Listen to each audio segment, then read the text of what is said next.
Sometimes the greatest danger doesn't come from a stranger in the night, but from the person sitting quietly beside you.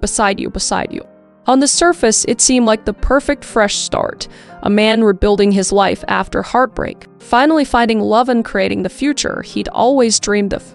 But beneath that hopeful story, something else was stirring, an obsession that would turn into something far deadlier. This isn't just a story about love found and lost. It's about how easily trust can disguise a predator, and how one man's desperate attempt to possess another would end in a plot twist too disturbing to imagine. Crime, conspiracy, cults, serial killers, and murder, all things that I love to consume. And I know you do too, you sick, twisted, beautiful, intellectually minded. Oh. I woke Rupert up. Rupert's sitting in the background. If you're just listening to this, and he... Oh, I made him upset. Are you okay? It's okay. I thought I'd bring Detective Ruby back if. He was peeing for a while there. He was peeing in his bed, and his kennel. He's embarrassed now. I embarrassed him, but he's back. He's been better now. So today, we are talking about a crazy case I was reading into, and I'm not gonna give too much away, but it is quite the plot twist at the end. So without further ado, let's unbuckle our seatbelts, go Mach 5 down the highway, slam on the brakes, and bust through this windshield into this plot twist case together. Jean Thurnau I was, by all accounts, a man of warmth, dedication, and resilience. Born in Kansas City, Missouri, Jean grew up with solid Midwestern roots and later served his country as a member of the U.S. Air Force. And after a successful stint in the Air Force, he transitioned into a career as an air traffic controller. Very stressful job. My grandpa used to do it for like 30 years. Hats off to the people in air traffic control. If you're listening to this by chance. But this is where his natural charisma quickly made him popular among colleagues.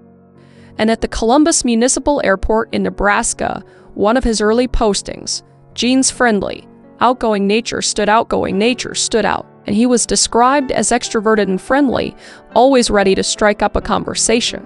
The opposite of me, just kidding, I'll talk to anybody really.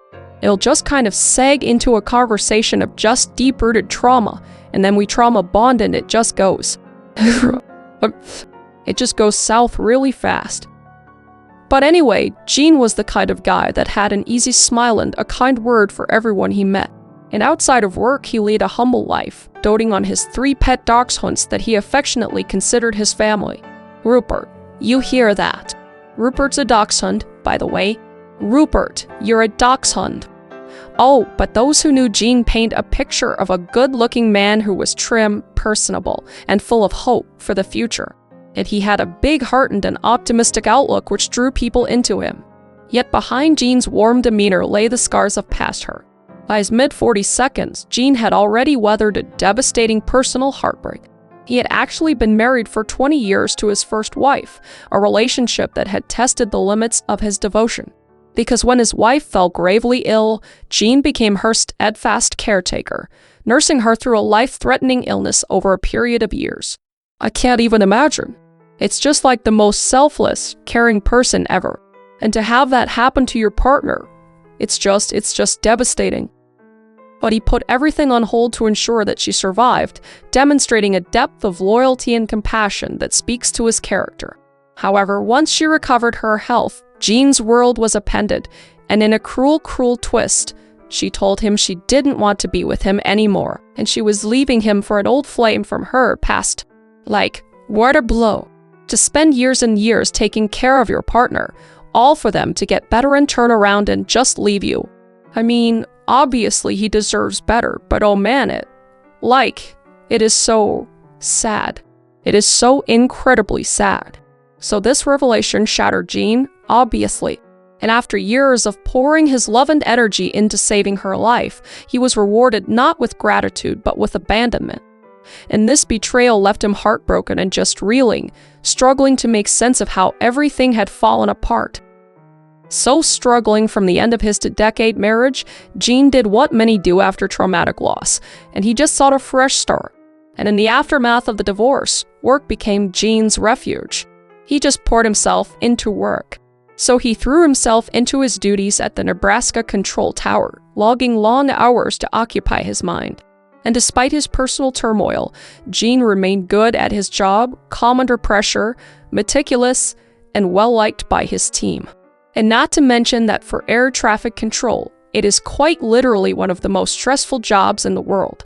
Like on top of being a doctor and like a police officer and everything, that you need a level head beyond a level head. So for him to have all of that devastation happen to him and then just to go back to work and be super cool-headed just says a lot about him. But even keeping a cool head at work, a lot of those close to him could see the pain he carried beneath his friendly exterior.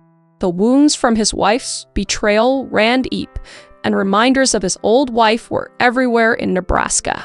So he knew he needed a change of scenery to truly move on. So in 2002, Jean made a pivotal decision and he requested a transfer to Florida, where many of his immediate family, including his parents and siblings, had relocated. And he believed that being closer to family would help him heal, which, I'd do the same thing. So Florida just represented hope to Jean, a warm, sunny new beginning far away from the ghosts of his past. So when he announced his transfer plans at work, his colleagues were very supportive, knowing how much he'd been through, and they could understand his desire to start new. But one coworker in particular, however, took the news harder than the rest time. And this person was a quiet man who worked in the next cubicle, who seemed oddly emotional when Jean broke the news. And at the time, Jean interpreted the tears welling in his coworker's eyes as simple sadness at losing a colleague and a friend, and he didn't think much more after that.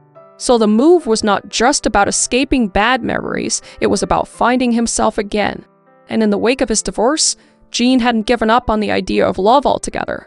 Deep down, he still hoped that one day he might meet someone new and rebuild the happy life that had been taken from him. So as he prepared for Florida, he dared to imagine a brighter future. So at 47 years old, Jean was determined that his story wasn't over, and he would make Florida the setting of his next chapter, one filled with family, friendship, and maybe even new love. So in early 2003, Jean's new chapter began in earnest time, and he arrived in the Tampa Bay area of Florida to take up his post at the St. Petersburg Clearwater International Airport, a mid-sized airport where he would work as an air traffic controller. So as he settled into his new environment, he felt a cautious optimism, and the subtropical warmth embraced him, and knowing his family was only a short drive away gave him some sort of comfort. Because at the end of the day, this was a second chance, a new lease on life. It was a chance to rebuild his life from the ground up. And Jean's reputation as a skilled controller and a friendly presence quickly followed him to Florida, and his natural charm won over his new colleagues almost immediately. So it wasn't long before he felt at home in the new facility. Surrounded by loved ones, Jean started to regain the confidence and happiness he had lost. So Jean was in a good place in life finally. And luckily, Florida didn't just bring Jean closer to his blood relatives. It also led him straight to the woman who would capture his heart.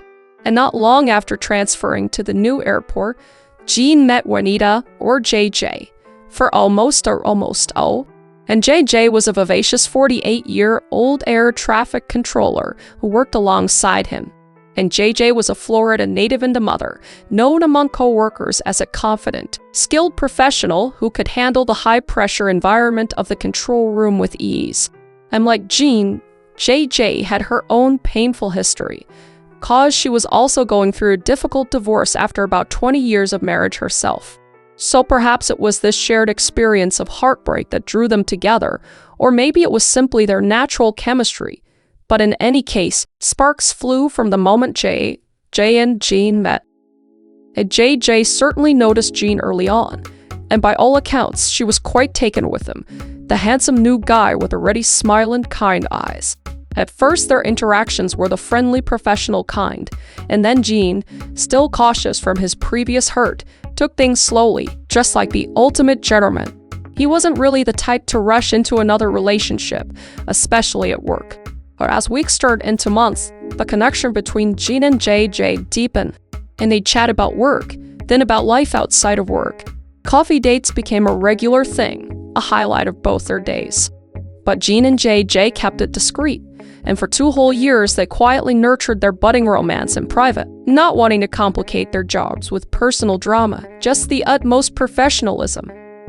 But it would be Jean who would finally muster the courage to take it to the next step. And one evening, after 2 happy years of dating under the radar, Jean proposed marriage to JJ. And by then he knew without a doubt that she was the partner he wanted to spend the rest of his life with. And her answer was an enthusiastic yes. And when the couple shared the news of their engagement at work, the control room erupted in spontaneous applause. And their co-workers were genuinely happy for them, having sensed that there was something special between Jean and JJ. Your co-workers always know, they always know the tea. What's going on? Jean just simply felt grateful to have the support of his colleagues as he and JJ embarked on a new journey together. So with the wedding on the horizon and their love solidified, Jean and JJ decided it was time to lay down roots in a place that they could call their own. And even before they officially tied the knot, the couple agreed that they wanted to build a home together, literally from the ground up. And they dreamed of a place tailored to their tastes where they could start fresh and leave past sorrows behind. Wasting no time, they pooled their resources and purchased a spacious lot in an upscale gated community in Land O'Lakes, Florida, about 15 miles from North Tampa. And the neighborhood was quiet, secure, and picturesque, the perfect setting for the future. And soon architects and contractors had blueprints drawn up, and construction on their custom dream home commenced. And before the house was completed, Jean and JJ made their commitment official and they exchanged vows in a small, intimate wedding ceremony attended only by family and their closest friends. And Jean's face was full of happiness as he watched JJ walk down the aisle, because after everything that he had endured, here was finally a moment of pure joy. So as the months rolled on, construction on their home neared completion. But little did they know that someone else had been imagining that life as well, watching their dream home rise brick by brick with very different emotions. But for now, Jean and JJ were simply happy looking forward to settling into married life, and they had no inkling that their happily ever after was already under quiet threat from the shadows of obsession lurking in the background. So back when Jean was in Nebraska, there was another air traffic controller by the name of Robert Dean, or Bob Peterson. And Bob was the same age as Jean. Both men were in their late 40s at the time, but aside from that coincidence, he seemed at first glance to be Jean's polar opposite. Physically, Bob Peterson was overweight and balding with a rounded build and unassuming presence. Where Jean was fit and traditionally handsome, Bob had the look of a middle-aged man who perhaps spent more time with stamps and books than at the gym. And I say that because Bob enjoyed stamp collecting as a hobby. Not saying that all people that collect stamps look like Bob. I'm just saying that he literally collected stamps. And socially, the two could not have been more different. Jean, as we know, was chatty and outgoing, while Bob was quiet, introverted, and somewhat reclusive. So in the bustle of the control tower, Bob tended to keep his head down and focus strictly on work. And he wasn't disliked by any means, and colleagues found him polite and competent, but he just didn't mingle much. He was basically the kind of person who could fade into the background really easily, the definition of a wallflower. He was said to be called Boring Bob by some colleagues, which is that's rough. But this was due to his mild and unremarkable demeanor. But despite being well educated, he lacked the easy confidence that Jean exuded. So Bob largely kept to himself, offering only a few words here and there beyond necessary job-related talk. And the tower staff accepted Bob as he was, a harmless, unobtrusive presence who did his job and then went home. And that was that. So if anything, a few co-workers felt a bit sorry for Bob. He didn't fit in easily, and he was solitary by nature. But still, people knew very little about his personal life as he rarely volunteered information about himself. As Bob didn't share stories or jokes the way Jean did, and if he smiled, it was unusually in response to something Jean said, as if Bob looked to Jean for cues on how to act. You know, in like a psychopathic way, when you see like in movies when psychopaths are like practicing how to smile and use emotions in the mirror. That's how I picture Bob was. So in many ways, Bob was an enigma to his colleagues, a seemingly ordinary, even dull man whose inner thoughts remained largely closed off to those around him. And it might have stayed that way with Jean the sociable star and Bob the quiet loner, if not for Jean's own kindness and natural friendliness time. As Jean and Bob actually had cubicles right next to each other, and noticing that Bob was often alone, Jean made a point to befriend him, because that's just the kind of guy Jean was. He was just a very sweet man. And he would invite Bob into casual conversations, ask him how his day was going, and share little bits about his own life to make Bob feel included. And Bob, who often seemed hesitant to initiate anything, responded eagerly when Jean extended a hand of friendship. And soon Bob began talking more, but mostly just to Jean. So, it was as if Bob latched onto Jean as his one true friend in the workplace, the person he felt most comfortable around. And Jean didn't mind at all. He was happy to have a friendly rapport with a man that worked right next to him in the office. So one afternoon, Jean was showing off a few photos to colleagues, snapshots of his 3 beloved dachshunds at home, 'cause his little dogs were like kids, which I totally get. And Bob would peer over at the pictures with interest, and when Jean proudly declared the breed, Bob responded with enthusiasm. "Oh, I love that breed." And Jean was pleased, thinking they'd found common ground as dog lovers. But in reality, Bob had no pets at all at the time. But Bob's eagerness to please Jean was such that he'd say anything to make a connection. And in a bizarre turn, Bob later went out and purchased a dog of the exact breed as Jean's dachshunds. So it was as if he was trying to mirror Jean's life in every detail, even down to the choice of pet, which is, it's odd that. Right now it seems like, when you're on that first or second date and they're like, "Yeah, I love watching football." And you're like, "So do I." And they're like, "What's your favorite team?" And you're like, what's your favorite team?" And they're just like, "The 49ers." And then you're just like, "Yeah, same." And they're like, "Who's your favorite player?" And you're just like, "I'm just gonna go home and do some research really quick, get a few jerseys." And then you run down that hole, you barrel down that hill. We've all done it. Maybe not to that degree of getting a dog in the same breed, but you're just like, "Oh yeah, that's great." I suggest you don't, 'cause it just leads to bad stuff, as we're about to see. So Jean, of course, didn't realize Bob's "I love that breed" comment was disingenuous. He simply found it nice that Bob shared an interest in dogs. And it was photos like this that he once showed Bob Peterson, trying to be friendly and include his quieter colleague Gar. So over time, Jean and Bob settled into a routine of pleasant workplace interaction. So they'd chat in between directing aircraft, sometimes grabbing a cup of coffee together during breaks. And Jean's affable nature drew Bob out of his shell a little more each day. And in those chats, Bob often flattered Jean or expressed interest in whatever Jean was interested in. Jean would buy a new pickup truck, and Bob would pepper him with questions about the make and the model. In fact, Bob actually went and bought the exact same make and color of the truck that Jean had purchased, red flag number 2. So Jean shows our pictures of his dog. Bob ends up with the dogs. At the time, these might have seemed like quirky coincidences, or just Bob trying to fit in. And Jean even found some of it flattering, because he just thought Bob looked up to him as a role model of sorts.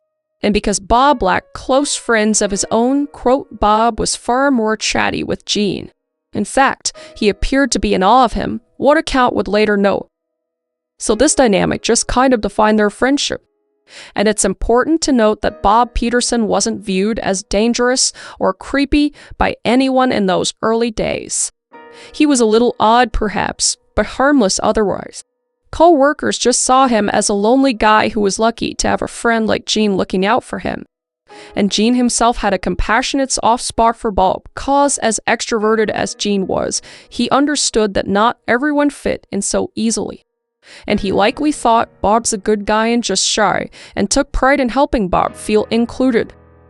So the friendship seemed genuine and mutually beneficial, Jean provided camaraderie and Bob provided loyalty. But when Jean left Nebraska for Florida, he thought he was leaving his old life and everyone in it behind. And that's why it caught him by surprise a few months later, when Bob Peterson showed up in Florida too. So in early 2003, roughly 3 months after Jean's transfer, Bob appeared in the doorway of the St. Pete Clearwater Control Tower office, smiling broadly at Jean. So Bob had managed to secure a transfer to the same facility as Jean, and the timing was uncanny. The dogs in the truck aren't seeming so innocent at this point, because Bob had left Nebraska and followed Jean to the very same corner of Florida. So was this just a really weird coincidence? Well, Bob had an explanation ready, and he claimed he too wanted a fresh start in Florida sounded appealing. Plus there were job openings there. And he acted like it was just a fortunate outcome that he and Jean ended up at the same place again. And Jean's feelings were mixed about this, cause on one hand he greeted Bob warmly. He's a nice guy and was probably touched that a friend from Nebraska valued him enough to come to the same workplace, and he likely felt flattered and happy not to lose that friendship. But on the other hand, in the back of his mind, Jean found the situation a bit odd and unsettling. And the thought may have crossed his mind, was Bob essentially following me? After all, what were the odds that Bob would independently decide to move to Florida mere months after Jean did? However, Jean wasn't the type to jump to negative conclusions about people, and Bob said he wanted a new beginning too. Jean was inclined to believe him, cause again, he had no reason to believe that he was under any sort of threat. It's just Bob. It's just odd Bob. Boring Bob. And Bob even framed it as wanting to start over, just like Jean had. So Jean brushed aside the slight unease, and he probably thought, poor Bob doesn't have much tying him to Nebraska, so why not Florida? And Bob also had no spouse or children, and his brothers and family were scattered elsewhere, so relocating was very feasible for him as well. So Bob's integration into the Florida team was again low-key. He resumed his quiet, efficient work style as if nothing had changed except the weather. And for Jean, however, the odd coincidence of Bob's migration planted the first seed of concern, because Bob's sudden appearance made him a little uneasy.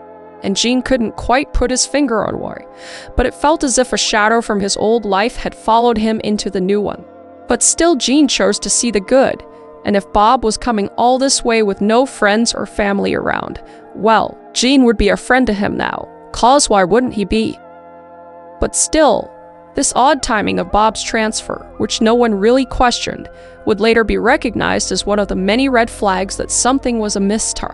So as the months went by, a series of strange coincidences and patterns began to emerge in Bob Peterson's behavior. Patterns that were noticed but not fully understood at the time by Jean, and JJ specifically. And one of the earliest odd incidents happened when Jean and JJ were preparing to move into their new dream home. And both Jean and JJ had put their existing houses on the market because each of them owned a home before marrying each other. And to the couple's surprise, Bob expressed interest in buying Jean's old house as soon as he learned it was for sale. 3rd, 5th, 6th, 8th red flag. And on the surface, it might seem convenient. I guess I don't even think it looks convenient. I just think it looks creepy at this point. But you know, it could be a friend wants to buy your place, saving you the hassle of listing it, I guess. So Jean was open to the idea and entertained Bob's offer. But then Bob made a strange request, and he wanted Jean's linens, specifically Jean's bed sheets and pillowcases, to be included as part of the home purchase. Red flag number 52. I think that adds about 30 red flags. That's weird and creepy, and he's gonna do weird shit with your sheets. But how not in conspace can you be? You know? So when Jean first heard this, he likely chuckled, thinking Bob was joking. But Bob was dead fucking serious. He wanted those very sheets Jean slept on. But why on earth would Bob need Jean's personal linens? It was an extremely intimate, odd thing to ask for, and I think I know exactly why. But I'm not gonna talk about it, and you can use your own brain for that. But the house sale itself did go through, but The linens and pillowcases were not included, and Bob did not hide his disappointment. And perhaps Jean rationalized the linen episode as just Bob's social clumsiness or eccentric taste. I guessed. But red flags were literally everywhere, but I guess at the time they were scattered and small enough to ignore or explain away. We can see it, 'cause we're reading through the whole story, but scattered out over, years at a time. I get why it's just like. That's just Bob's just like that. So Jean and JJ found Bob's behavior weird, but not overtly threatening. He was just always there, always interested, and always watching. In an era before stalking was a common workplace topic, Jean mostly interpreted Bob's mimicry as awkward hero worship. But JJ felt something was off, but likely she never imagined the depth of Bob's obsession. And they would soon find out in the most horrific way just how dangerously fixated Bob Peterson had become with Jean. So by the fall of 2006, Jean and JJ Thurnau were on the cusp of a perfect life they had fought hard to build. Their new custom home was finally complete, and they moved in amid a flurry of joy and relief, and the house was everything they'd hoped for.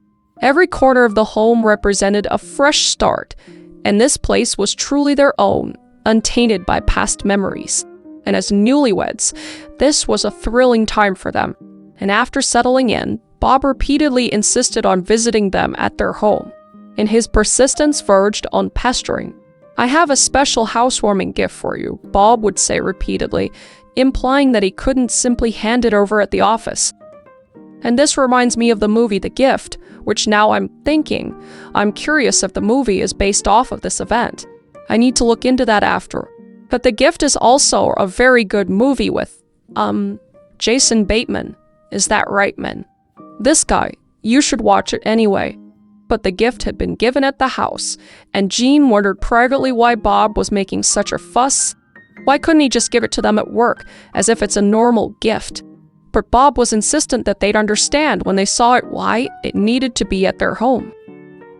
And Jean and JJ felt a growing sense of obligation, 'cause he was a co-worker they did see every single day, 'cause both of them worked at the same job as Bob. And Bob had gone out of his way for their wedding gift, even though they hadn't invited him to the wedding.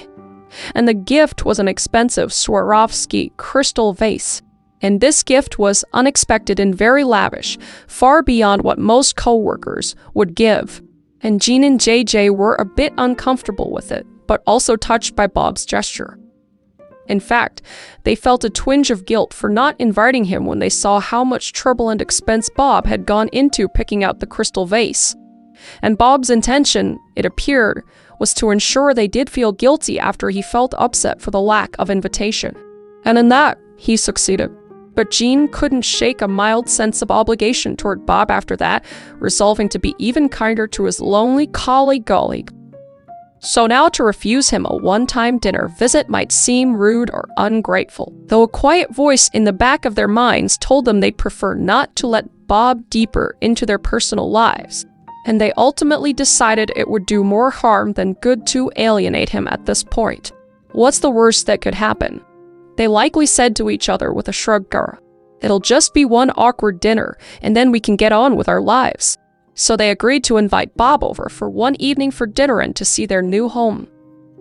This is like the movie The Gift.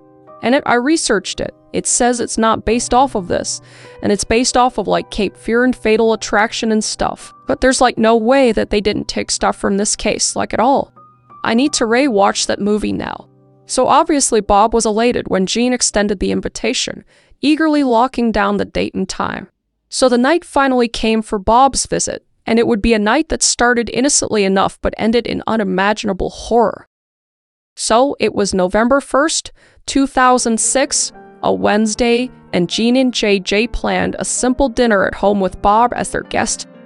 And perhaps they chose a weeknight, hoping to keep it low-key and short, so like it wouldn't run too late because they had to wake up the next morning to go to work. And they even had plans to go out later that evening, or so they hinted to Bob, to ensure the dinner wouldn't stretch on indefinitely. So the couple braced themselves for an evening with their socially awkward friend. So Bob Peterson arrived earlier than expected that evening. In fact, he showed up on their doorstep before Jean and JJ had finished some last-minute preparations. It wasn't a huge issue, as his early arrival meant they would be able to get him out of their house at a more reasonable hour, cause they didn't want him to stay alone. And initially the dinner proceeded normally, as any dinner would, but he had no problem indulging in the food.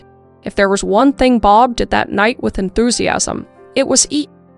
So as he finished his plate and they thought he could leave soon, he insisted on more food. It was like the only thing that could keep him in the house, so he just kept eating, which I don't know why, but it's like terrifying. Just like you're kind of held captive in your own home by a guest you can't let leave because they keep eating, and it's like such an awkward situation. But like, what else are you supposed to do? So they obliged Bob's appetite, but each passing minute made it clear Bob had no intention of leaving anytime soon. It was getting later than they anticipated, and their hints about having plans later didn't seem to register with Bob. So Jean and JJ exchanged secretive glances, like, how do we get him to leave? But Bob was not budging. And finally, perhaps sensing their impatience, or maybe simply remembering his own agenda, Bob perked up and said, I almost forgot about the housewarming gift I have for you. So he would reach down and pull out a beautifully crafted, leather-bound photo album out of his bag. And on the cover, embossed in gold, was the name Thurnau. Jean and JJ were immediately intrigued, and it was a thoughtful and personalized gesture. So they would thank him as they opened the album together. And what they saw in the album made their smiles fade into expressions of shock, because page after page contained large, glossy photographs of their house under construction. And the very first image was their lot when it was just dirt before building began. And the next showed early foundation work, then framing, then the roof going up. And as they turned each page, the house in the photos gradually materialized until the final pages showed the fully completed exterior. So they were looking at a chronological photo documentary of their home's entire construction process, and JJ's mouth hung open, and she and Jean shared a bewildered and disturbed look with each other. You've been at our house watching it being built, JJ finally asked, incredulous at the implication. And Bob beamed with an odd sort of pride, saying every couple of days, oh my God, red flag note, 3,000. And he would just reply very matter-of-factly, like, yeah, what's wrong with that? You're welcome, ungrateful bitch. And he would then add, almost as if it excused the horrifying intrusion, I photographed everyone's houses from work. What? Call the police. And he just seemed oblivious to just how creepy the revelation was. And for months, without their knowledge, Bob had been sneaking onto their property to take pictures, tracking every stage of their building of their private sanctuary. And Jean and JJ were just sitting there like stunned, because this went far beyond normal friendship.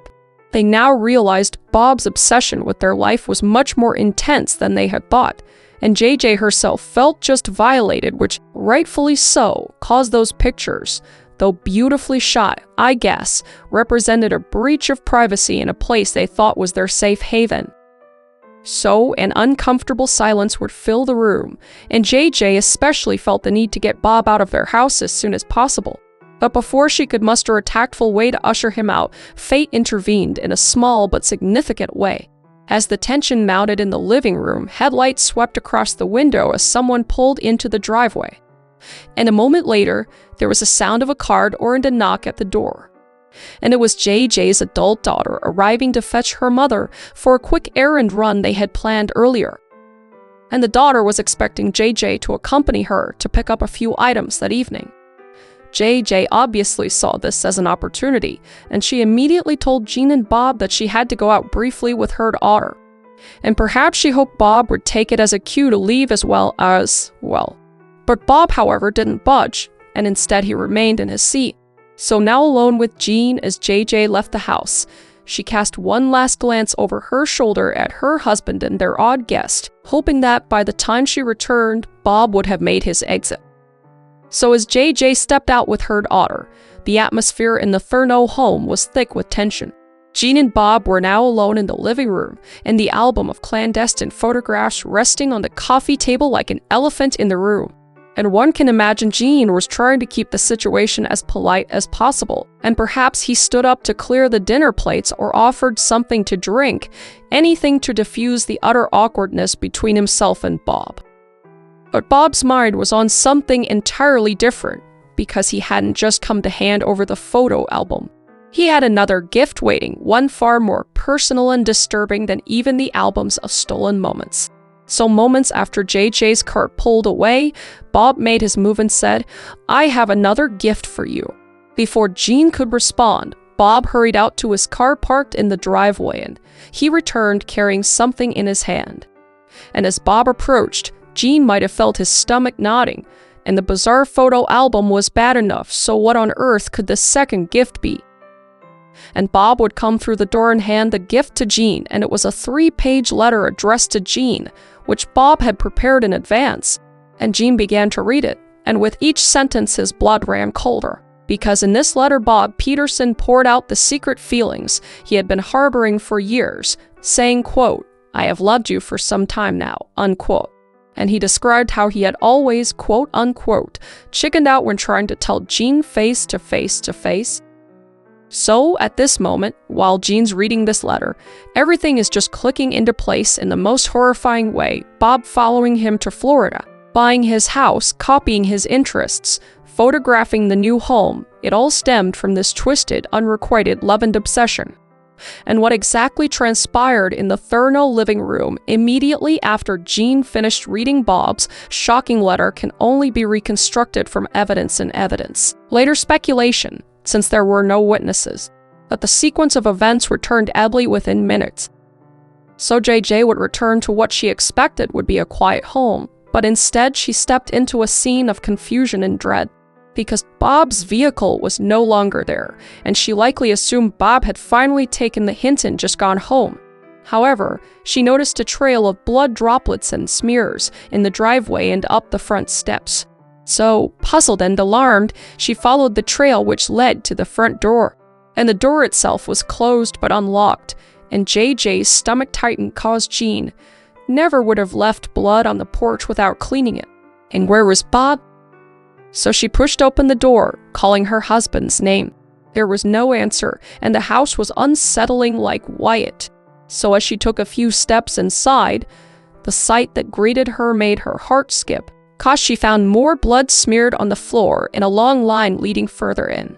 So these looked like drag marks, as if something or someone heavy had been pulled through the foyer. And JJ tried to calm herself with rational thoughts. Maybe Jean had an accident and Bob took him to the hospital. Or perhaps Jean cut himself badly and was dragged out for help. But if so, why was there still so much blood left behind? And just inside the living area, JJ's eyes were drawn to a pile of clothing on the floor, and she recognized them immediately cause it was a man's t-shirt, jeans, and underwear. And they were Jean's clothes, and they were soaked in blood, crumpled in a heap as if discarded hastily. So now panic was rising in her chest, and this just made no sense. And Jean was nowhere to be seen, and neither was Bob. So her mind must have raced with every single terrifying possibility. And just fighting the urge to break down, JJ moved further into the living room, and her dream home had become a blood-spattered mystery. The Christmas tree they had happily put up that afternoon now stood over a ghastly scene. And she picked up her phone to try and call Jean, only to hear something from within the room, and that was Jean's cell phone, and it was ringing faintly from within the pocket of his discarded jeans. So seeing Jean's phone abandoned amidst his bloody clothes just sent a jolt of reality through JJ, because something violent had occurred here. And at that moment, any hope that this was a trivial accident just completely evaporated. And she realized with horror that Jean and Bob were both missing under deeply suspicious circumstances, because the blood indicated that someone was seriously hurt. So JJ would cautiously continue to look around, calling out for Jean in hopes he might somehow be there and in need of aid. But still, she was met with silence and no answer. And the house was empty, and something told JJ that Bob was not helping Jean. Bob was the danger. And her intuition flashed back to Bob's bizarre behavior with the photo album earlier that evening, and a chill ran through her spine. And in a matter of minutes, the person she had considered a harmless, if awkward, colleague had become the prime suspect in her husband's disappearance. So, as JJ moved through the living room, she stumbled upon a spent bullet casing on the floor near the couch. And the small metal shell glinted in the light, and it was a .22 caliber casing, as experts would later determine, which means a gun was fired in the home. So her reality was undeniable now. She was standing in a crime scene, and all signs pointed to an attack right here in their home. So trying to keep her composure, JJ immediately dialed 911, and Pasco County Sheriff deputies were dispatched at once. And overwhelmed, JJ could only imagine the worst. Jean had likely been shot and forcibly taken by Bob. And it was a thought almost too terrible to process, but all evidence was aligning with it. And JJ's eyes would land on one more thing that she hadn't noticed in her initial sweep, and she realized this must be what started the violence. And it was the 3-page letter Bob had given Jean. And her hands would tremble as she picked it up and began to read Bob's words for herself. And nothing could have prepared JJ for the vile content of Bob Peterson's letter. And as she read Bob's written confession, her revulsion grew with every word on this card. Cause here was Bob, a man she mostly knew as a quiet coworker who sometimes made her uneasy, laying bare an obsession she never dreamed he had dreamed. And Bob wrote that he felt he had been living the lie all these years by hiding his feelings for Jean. And he mused about his sexuality, admitting uncertainty about being gay but certainty about being in love with Jean. And the letter described in disturbingly explicit terms Bob's sexual longing for Jean, something that made JJ's skin crawl but detailed fantasies and desires, including the jaw-dropping admission that he envied JJ because, quote, she gets to touch and see Jean's naked body every day, unquote. JJ likely felt disgust and anger at the line. Bob was jealous of not only Jean's affection but the physical intimacy that was meant to be private. And then came the most horrifying part, Bob's threatening ultimatum. And he wrote, and likely spoke to Jean, that, quote, he would not leave the house until they had relations with each other. Adult things with each other. And Bob explicitly propositioned Jean for, stuff that you do with your mouth downstairs. If that, I guess I could say that, saying, quote unquote, I'm not leaving until I taste your manhood in my mouth this time. And this is a line that JJ would never forget. And her heart broke and her stomach turned as she pictured how Jean must have reacted, and the shock and betrayal he would have felt reading this from someone he considered a friend. And Bob's tone in the letter went back and forth between pleading confession and menacing demand, and it even included a twisted facade of religious remorse, saying, quote-unquote, I have already asked for God's forgiveness, as if that absolved what he was about to do, which it didn't. It's fucking evil. So clutching this letter, JJ burst into tears, and by the time deputies arrived and gently took it from her hands as evidence, she had seen enough to assemble the grim scenario in her mind. Bob had come out to Jean, been rejected, and snapped it. And she could only imagine Jean's revulsion and anger at Bob's proposition and how that encounter turned violent, saying, quote, I'm sure Bob's feelings were extremely hurt. Jean would not hold back on how he felt about that, unquote, JJ would later reflect, recognizing that her husband would have been upfront in rejecting Bob's advances. And it was an unimaginable situation because her kind, loving husband was confronted by a deluded friend's sexual ultimatum. And JJ thought of Jean's likely last moments and how horrified and in danger he must have felt and how she wasn't there to help. So this tormenting thought would haunt her forever. And as police took stock of the scene, they to read Bob's letter and immediately understood the significance. Cause here was essentially a written confession and motive left behind by the likely perpetrator. And it just shed light on why Bob Peterson might have harmed Jean in all-assuming unreciprocated love that tipped over into violence when rebuffed. And Pasco County Sheriff spokesman Kevin Dahl later summarized the predicament, saying, quote, it's hard to tell what happened there after he gave him the note. We just know what the aftermath was, unquote. And the note provided context, but not the exact sequence of the crime. And officers assured JJ that they would do everything possible to find Jean and Bob. and an alert went out to patrol units to be on the lookout for Bob Peterson's vehicle.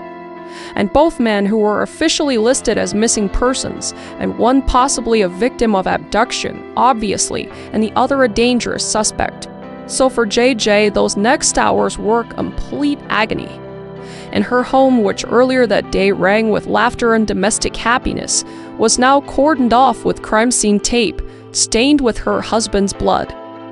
And she could barely process the surreal horror. Bob Peterson, of all people, had kidnapped her husband at gunpoint after attempting to force a sexual encounter. So the plot twist of reality felt like something out of a nightmare or crime thriller. And in the chaos of emotion, one thought gave JJ a glimmer of desperate hope. Jean might still be alive. And if Bob took him, maybe he only wounded him and was holding him somewhere. That was the only thing she could really hold on to at that point. And maybe Jean could still be rescued if they found Bob in time. So clinging to that possibility, she prayed silently, even as she answered investigators' questions through sobs. So the stage was now set for a frantic today search, as authorities raced against the clock to locate Bob Peterson and unravel the deadly drama that began with a love letter. So the Pasco County Sheriff's Office launched into action on the night of November 1st, 2006. And given the bloody scene in Bob Peterson's ominous letter, the stakes were clear. Jean's life was in imminent danger, if he was still alive. And Bob Peterson was armed and unstable and extremely dangerous. So police units scoured the immediate area around the Thurnau home for any signs of Bob's vehicle or the direction he might have gone. And inside the house, crime scene investigators collected the evidence, which was blood samples, jeans, discarded clothes, the shell casings, and Bob's letter. But obviously, no signs of forced entry were found on the doors or windows, which made sense because Bob was an invited guest, and the implication was that Bob had likely pulled the gun on Jean while still inside, controlling him without needing a break-in. So as the night wore on into the early morning hours of November 2nd, no word came from either man, and Bob had not called anyone, as far as police could tell looking into his cell-phone records, to claim responsibility or to make any sort of demands, nor had Jean managed to reach out for help either. So the silence only deepened the dread. And police began checking Bob Peterson's known addresses and contacts, and they learned quickly that Bob's listed address was Ellenton, Florida, a town about 30 miles south. So officers would go to Bob's Ellenton house, and they found no one home and no immediate signs of foul play, guerre. It just appeared dark and undisturbed, as if Bob hadn't even been there recently. So this was a dead end, at least for the moment. And as the search stretched into its second day, the situation became more dire. And the Tampa Bay Times ran an initial piece titled "To Men Vanish, Leaving Blood Behind," detailing how Jean Thurnau and Robert Peterson were both missing, and that a pool of blood and a mysterious note were found at the scene. And JJ, just distraught, likely huddled with family and clergy cause, she was known to be a woman of faith and turned to her church for support during this time. Just every hour that passed with Jean still missing was torture, and she was haunted by thoughts of what might be happening to him. I can't even imagine the dread she had in her at every moment. And investigators, meanwhile, dug into Bob Peterson's background for clues, and they interviewed colleagues from the St. Pete Clearwater Tower. And that's when more pieces of the puzzle came to light, because co-workers began mentioning how Bob had transferred shortly after Jean and how he'd always seemed fixated on Jean at work. And suddenly, the full scope of Bob's obsession became clear to law enforcement. This was not a spur-of-the-moment crime of passion, but the climax of a long simmering fixation.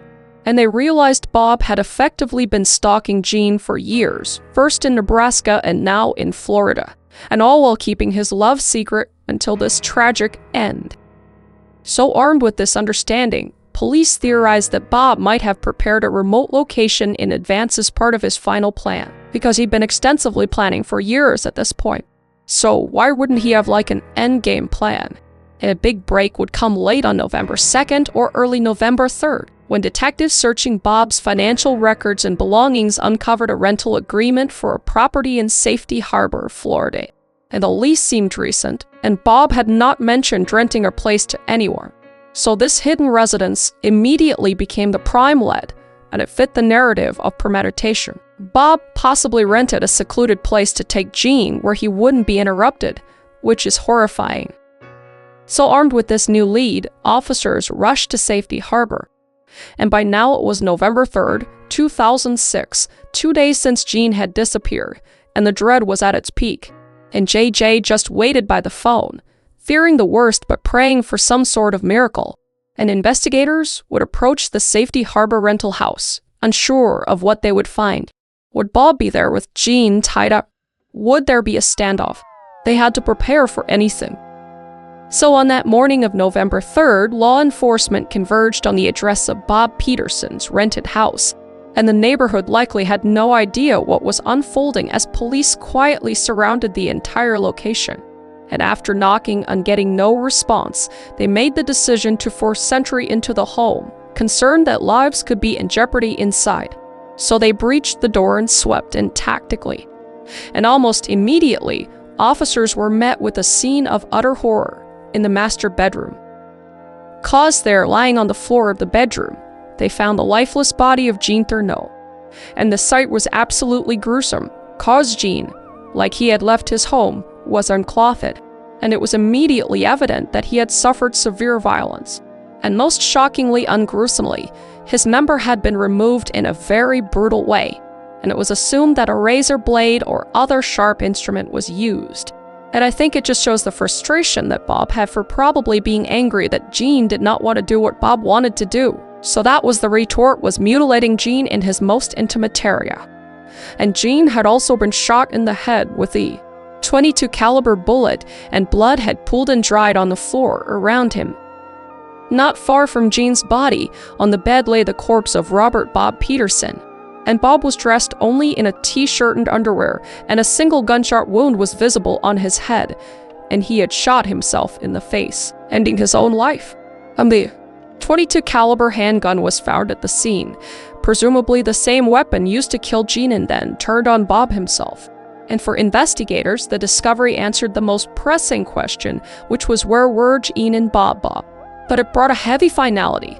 Both men were dead, meaning there would be no rescue, no negotiation, and no trial, and the case had reached its tragic conclusion just immediately. And when news of the discovery was relayed to JJ, it absolutely shattered her, and 2 days of holding on to hope collapsed into grief.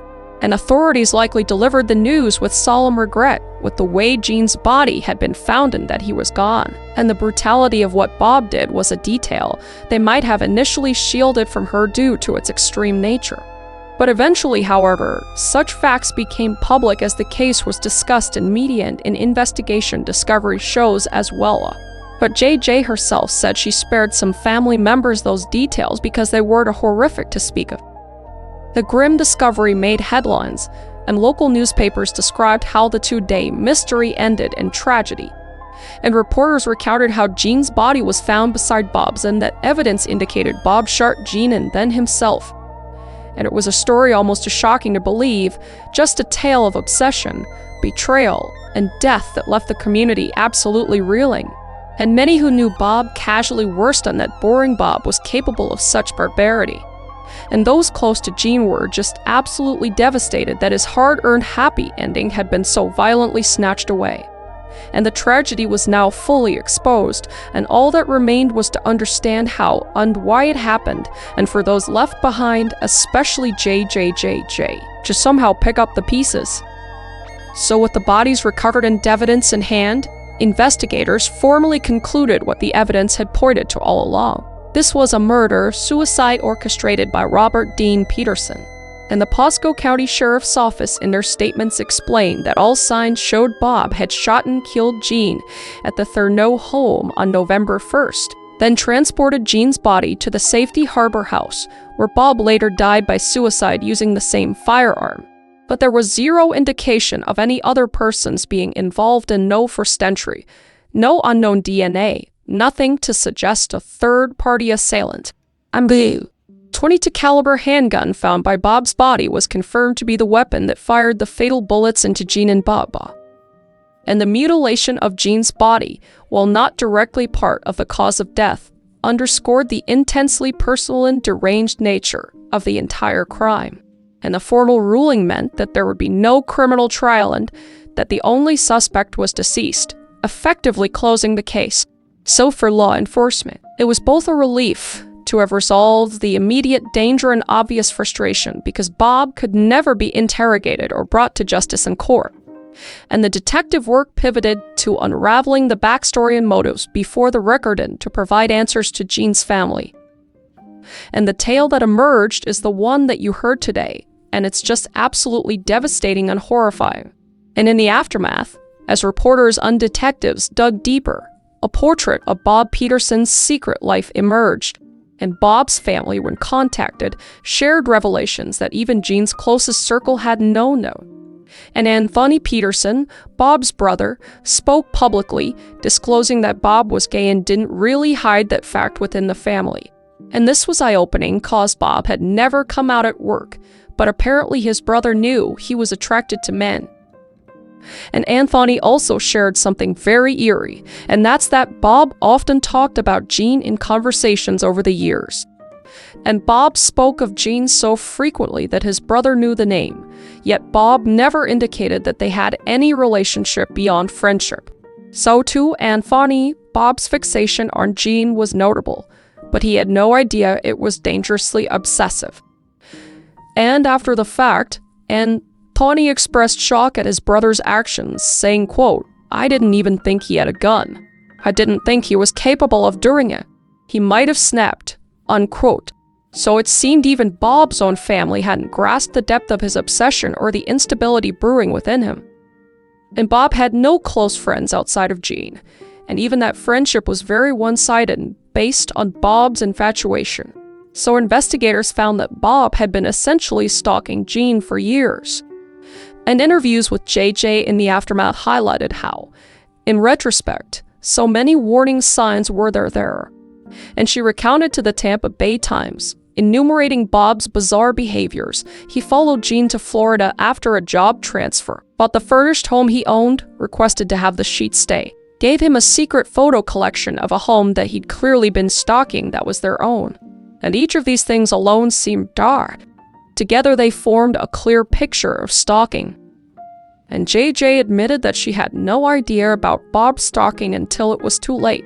And she did find Bob's behavior around Jean to be odd and told police so, but she never suspected the depth of his love or capacity for violence, saying, quote, "He never indicated that they had a relationship," unquote, and that would be Bob's brother. And that's true, Bob never openly tried anything until the very end. It was just all in his head, a fantasy he nurtured alone. And the investigation also debunked any early thought that maybe Jean had provoked Bob or had an affair or anything salacious. But absolutely nothing of the sort was true. Jean had never encouraged Bob's affections, and he likely never even knew about them until that very night. And this case forced some people to think about boundaries and warning signs in their own lives, and it became a cautionary tale about how obsession can hide in plain sight. And for law enforcement, there wasn't much more to do on the case legally, but they often reach out to victims' families in these scenarios to answer any lingering questions and make sure they understand the findings. And JJ, one can imagine, wanted to know every single detail, not out of a morbid curiosity, but just to piece together the how and why so she could find some sort of closure. But at the end of the day, she lost her beloved husband, the man who had given her a second chance at love, in the most violent way possible and to someone they both had known and trusted. JJ's immediate response was not one of hatred or vengeance. Rather, she leaned on her deep well of faith and compassion to get through the ordeal. And in interviews, an astonishing statement from her revealed the grace with which she tried to cope, saying, quote, "I don't hate Bob. How can you hate someone who is mentally disturbed?" Unquote. And that was an extremely powerful sentiment because after all the atrocities that Bob had done to the love of her life, JJ chose to view him through a lens of pity rather than pure anger, attributing his actions to severe psychological problems, which he clearly had. And ultimately, Jean Thurnau's story is remembered as a heartbreaking case of deadly obsession. But Jean's legacy, however, lives on in the memories of loved ones and in the cautionary tale his story has become. So through retellings like these, we honor Jean by learning from what happened to him, and we honor JJ's courage and compassion. And we face the dark truth that sometimes the real danger isn't a stranger at all, but a harmless friend whose love has turned into a lethal obsession. But my heart goes out to JJ and her family and to Jean's entire family. And with that is the case. If you would like me to dive into any other true crime cases, let me know down below. I always read the comments, and until then, stay safe, and I will see your beautiful face in the next video.